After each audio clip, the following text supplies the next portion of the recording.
Hey everyone, here's another quick update on the 3.2 rebuild.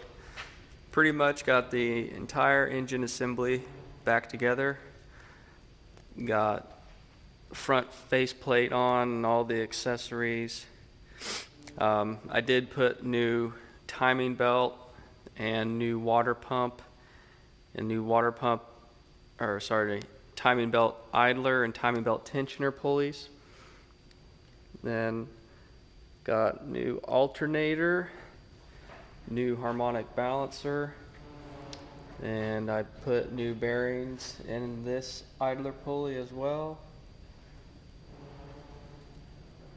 Got my oil filter assembly on, intake manifolds on, spark plugs are in, coils are bolted down.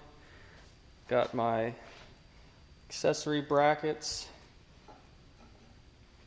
attached so you can see. Got my starter on. Got my exhaust manifolds on with the shields. I got this new EGR pipe since my other one was broken. And then I got everything on the back mounted up as well.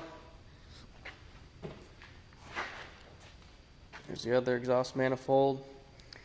And then I just finished putting the flywheel and clutch assembly back together.